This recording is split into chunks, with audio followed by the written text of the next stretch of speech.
Hello students, अब बात करते हैं आपके साथ नवजीवी महाकल्प की। इसे हम एनोजोइक एरा भी बोलते हैं। एनोजोइक एरा या टर्सरी युग, ये सबसे ज़्यादा फेमस है टर्सरी युग के नाम से। इसी के नाम से ही पेपर में सवाल आता है। यूपीएससी यहीं से प्रश्न बनाएगा। पांच प्रकार के युगों में या कल्प में इसे बांटा गया है अध्ययन की सुविधा सरलता हेतु। नवजीवन महाकाल, आप कापी में हेडिंग बना लीजिए, नवजीवन महाकल्प। ऐसा लिखने से एक बार आप लिख लेंगे, साथ साथ नोट्स बनाएंगे तो समस्या आपके लिए कभी पैदा नहीं होगी। जितना भी पढ़ाया गया है सबका बारी बारी से नोट्स बनाते चलिए। देखिए, जिसे हम टर्सरी युग या तृतीय युग कहते हैं। टर्सरी युग या तृतीय युग कहते हैं। टर्सरी युग या तृतीय युग, इसे 5 भागों में बांटा गया है। 5 भागों में बांटा गया है। नंबर 1 देखिए, नंबर 1 आप देख रहे होंगे पेलियोसीन कल्प।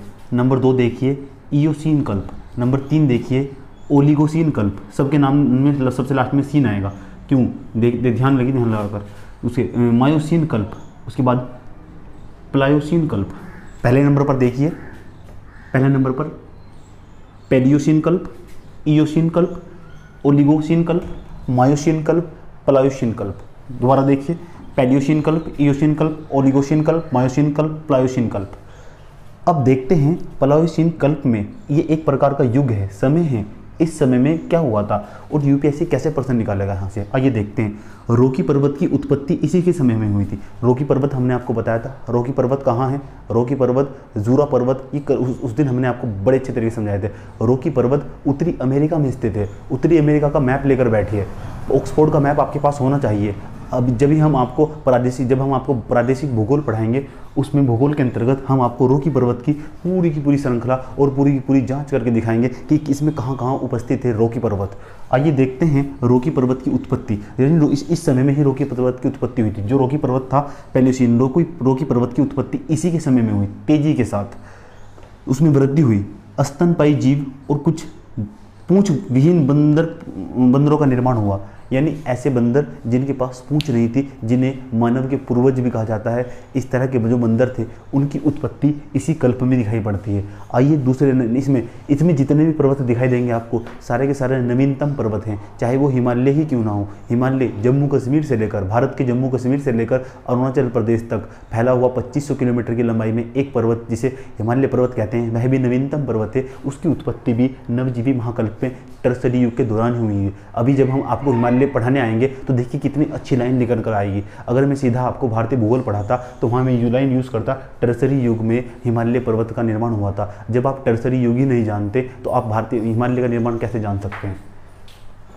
पेलियोसीन कल्प, यूपीएससी क्या प्रश्न बनाएगा? ऐसे प्रश्न बनाएगा, पेलियोसीन कल्प नवजीवी महाकल्प के अंतर्गत आता है। दूसरा ऑप्शन ऐसा बना सकता है, ये नहीं आता है, ऐसे करके निगेटिव स्टेटमेंट बनाता है। ये ऐसे बना सकता है, पेलियोसीन कल्प में जूरा पर्वत की उत्पत्ति हुई थी। यहाँ से स्टेटमेंट बन सकता है, गलत स्टेटमेंट होगा। यूपीएससी ऐसा प्रश्न बना सकता है, इसमें कुछ पूंछ विहीन बंदरों का निर्माण हुआ था। ये स्टेटमेंट सही हो सकता है। ज़्यादातर यूपीएससी इस तरह के जो स्टेटमेंट बनाता है वह हमेशा निगेटिव ही बनाता है, निगेटिव स्टेटमेंट ज़्यादातर, आजकल का जो ट्रेंड बना हुआ है। उसके बाद इयोसीन कल्प था, इयोसीन कल्प, इसमें क्या हुआ था, जो आपका ज्वालामुखी होते हैं, ज्वालामुखी, इसमें पृथ्वी में बहुत गहरी गहरी दरारें पड़ गई थी।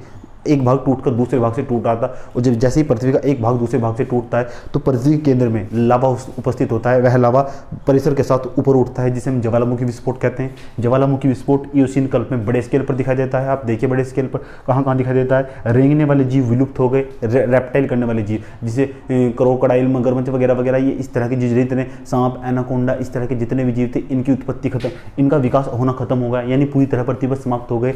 इन्हें तो IUCN की लिस्ट से भी बाहर कर दिया गया। अब तो IUCN की लिस्ट आई है, बाद में बात करेंगे IUCN की लिस्ट क्या है। समय रेंगने वाले जो जीव थे पूरी तरह विलुप्त हो जाते हैं इस काल में। उसी समय प्राचीन खरगोश उत्पन्न हुए। प्राचीन खरगोश, सबसे पुराने खरगोश जिन्हें बोलते हैं। हाथी, घोड़ा, गेंडा, सुअर, आपने नाम सुना हाथी का, गेंडा का, घोड़े का, सुअर का, समझे? इनके सबके पूर्वज पैदा हुए थे इसी काल में। इसे बोलते हैं इयोसीन कल्प। इनके पूर्वज पैदा हुए, जिस तरह से जो मानव के पूर्वज हैं वे कौन है? बंदर। जिस तरह से मानव के पूर्वज बंदर हैं, उसी तरह से इसमें जो हाथी हैं, घोड़े हैं, गेंडा है, सुअर है, इनके भी पूर्वज पाए जाते होंगे। इनके जो पूर्वजों का विकास हुआ वो इसी कल्प में हुआ। उसके बाद देखिए ओलिगोशीन कल्प। ओलिगोशीन कल्प में बिल्ली, कुत्ता, भालू, बिना पूंछ वाले बंदर, जिन्हें मानव के पूर्वज भी कहा जाता है, इसी में उनकी उत्पत्ति हुई ओलिगोशीन कल्प में। यूपीएससी क्या प्रश्न बना सकता है? बिल्ली, कुत्ता, भालू, बिना पूंछ वाले बंदर, जिसे मानव का पूर्वज कहा जाता है, उनकी उत्पत्ति एओसीन कल्प में हुई थी। ये ऑप्शन आपका स्टेटमेंट गलत होगा। इस तरह के प्रश्न बन जाते हैं, इस तरह के स्टेटमेंट होते हैं। इसमें से 3 स्टेटमेंट दे देगा, पूछेगा कौन सा सही है कौन सा गलत है इसमें से, मतलब एक लाइन देकर जाता है। कितना हार्ड प्रश्न नहीं होता जितना हवा बनाया गया है। देखिए उसके बाद देखिए मायोसीन कल्प को देखिए, इसमें यूरोप, एशिया में वलन का निर्माण हुआ। जानते हैं वलन किसे कहते हैं? वलन आपने देखा होगा। अगर आप अभी हम यहाँ से इसे हटा देते हैं, इसका कोई काम नहीं है।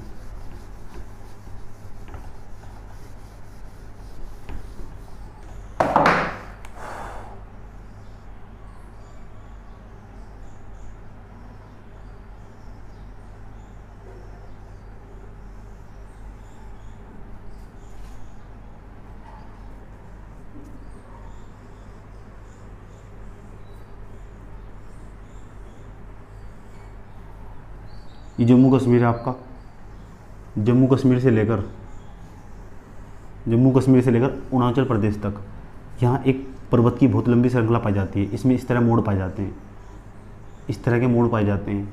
इसे बोलते हैं वलन पड़ जाना। आप एक स्प्रिंग लीजिए, स्प्रिंग या एक लकड़ी लीजिए और नरम लकड़ी लीजिएगा, उसमें दोनों तरफ से बल लगाइए, जिसे हम संकुचित बल कहते हैं। और जैसे आप इधर दोनों तरफ से बल लगाएंगे, दोनों साइड से बल लगाएंगे, तो उसमें बीच में वलन पड़ने स्टार्ट होंगे। अगर ज़्यादा मात्रा में बल लगाएंगे तो लकड़ी टूट भी सकती है। इस तरह स्प्रिंग लीजिए और इस स्प्रिंग को ऐसे खींचिए और इसे ऐसे दबाइए साइड में, उसमें भी वलन पड़ने स्टार्ट हो जाएंगे।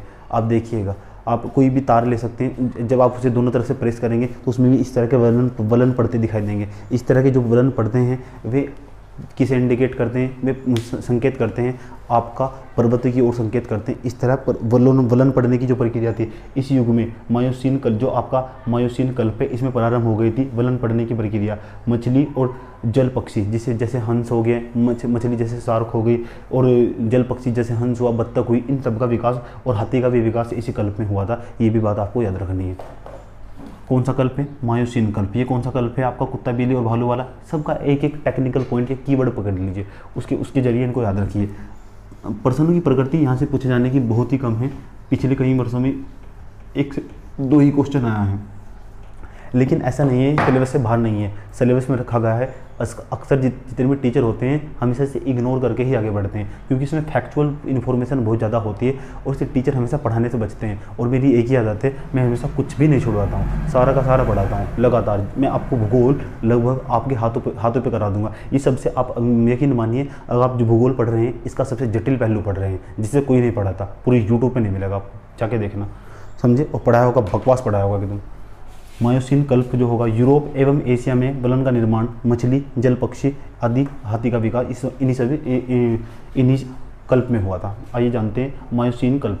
अवसादीकरण की प्रक्रिया होती है। अवसादीकरण पता है किसे कहते हैं? जब दो नदियाँ, एक नदी इधर से आएगी, एक नदी इधर से आएगी, दोनों नदियाँ जब बहती है, जब कोई भी नदियाँ बहती है, वो अपने साथ अवसाद, बालू, मिट्टी, पत्थर, रेत, कंकड़, सैंड प्रकार, एक प्रकार से रेत, इस तरह भाकर लाती है और एक जगह मैदानी भागों में लाकर छोड़ देती है। इससे मैदान का निर्माण होता है। तो मैदान यानी जो गहराई वाला भाग था वो धीरे धीरे, जब उसमें ये धीरे धीरे भरने लगता है तो एक मैदान का निर्माण होने लगता है। तो इस कल्प में, प्लायोसीन कल्प में अवसादीकरण की प्रक्रिया के द्वारा, चाहे वो आपका मेसोपोटामिया हो, चाहे यानी यूरोप हो, यूरोप में मेसोपोटामिया हो, मेसोपोटामिया के अंदर मिस्र हो, चाहे आपका उत्तर भारत का आपका जम्मू कश्मीर के नीचे का जो भाग होगा, किर्गिस्तान, इसके आसपास के जो इलाका होगा, सिंध होगा, जहाँ हड़प्पा सभ्यता रहा करती थी, इस क्षेत्र में, और ये आपका उत्तरी अमेरिका हो गया।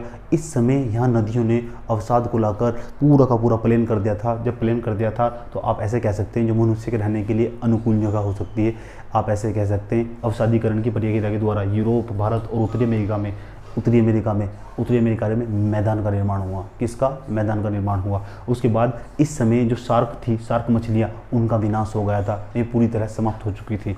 मानव के पूर्वजों का विकास हुआ। मानव के पूर्वज आप किसे कहते हैं? जानते हैं मानव के पूर्वज किसे कहते हैं? टर्सरी युग में ही मानव के पूर्वजों का विकास हुआ। ये भी आपसे प्रश्न पूछा, इसमें से एक भी लाइन दे देगा और ऊपर से लाइन का प्रश्न पूछेगा। नवजीवी महाकाव्य, नवजीवी महाकल्प का प्रयोग कर सकता है, टर्सरी युग या तृतीय युग का प्रयोग कर सकता है। तीनों शब्द में से एक ही लाइन देकर चला जाएगा। जो हिमालय की पर्वत श्रृंखला है, हिमालय पर्वत श्रृंखला इसी युग में उसका निर्माण हुआ। हिमालय की पर्वत श्रृंखला जो है इसी युग में उसका निर्माण हुआ। पर्वत श्रृंखला मतलब उसकी श्रृंखला और भी बढ़ती चली गई, धीरे धीरे धीरे उसकी श्रृंखला बढ़ती चली गई इसी के समय में पलायुशीन कल्प में। प्रश्न क्या पूछेगा यूपीएससी, हिमालय पर्वत श्रेणी का विकास टर्सरी युग में हुआ था। स्टेटमेंट सही है गलत है? ये स्टेटमेंट बिल्कुल सही है, 16 अन्य सच है।